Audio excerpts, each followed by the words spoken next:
Hey there folks, welcome back to Land Your Ground. Today we have an exciting topic on buying a rural piece of land or farm. Whether you're purchasing a piece to build your dream home on, or start a new business, or just a recreational retreat, there's a lot to know. So stick around for this 4-part series where we're going to cover everything from start to finish, working with an agent, all the way to closing.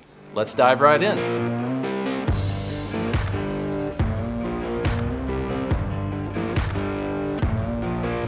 So first things first, let's decide if we're going to go it alone or if we're going to use an agent. Let's do that by exploring what the benefits of using a professional are. Firstly, it would be their expertise. You're working with a real estate agent, let's presumably say a land specialist, somebody who specializes in rural land, since that's the asset that we're looking at buying. So you'd want to find a broker who has a lot of experience, and they're going to be the expert in that local area. They're going to know the comps, the comparable sales, that is, inside and out.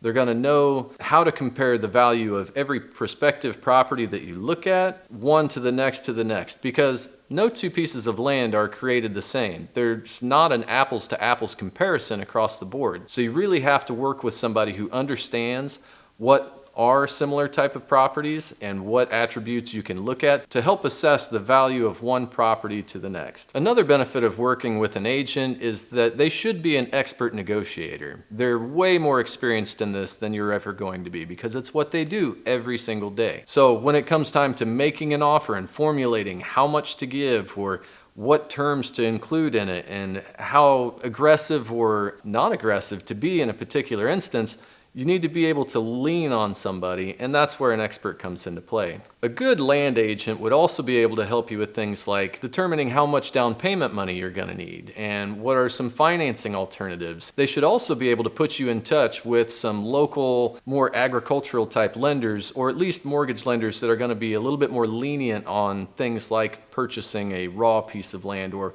rural properties that are different than the cookie cutter types of properties you might have in town. Agents can help you by clarifying what your priorities are and helping you find properties that match. But they also should be a coach that helps you determine wants versus needs. Wants are things that you'd like to have.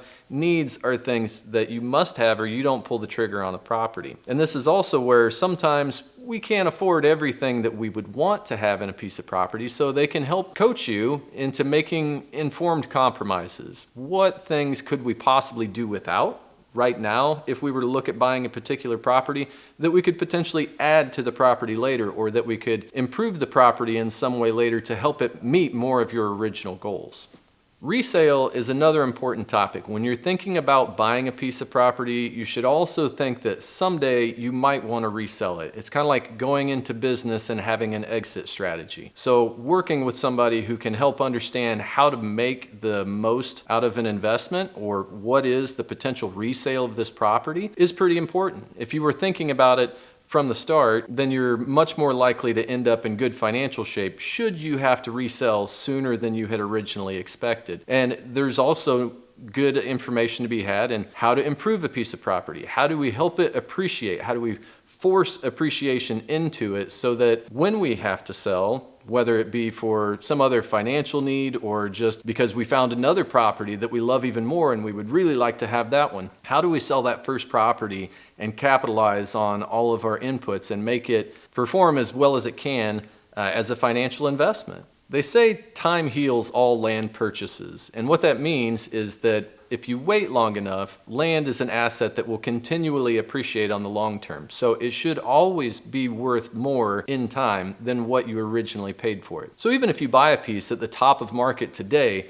unless you're forced to resell it 6 months down the road, if you wait long enough after any dip in the market will eventually recover, and you'll be able to sell it for a profit over what you have invested in it. Stick around for part 2 of this Buying Rural Land series and learn about the rest of the process all the way through to you becoming a landowner. If you found this video helpful, like and subscribe to join our tribe, and ring the bell to get notifications when we post more valuable content. If you have questions or would like more information, make a comment below. Thanks for watching. We'll see you next time on Land Your Ground.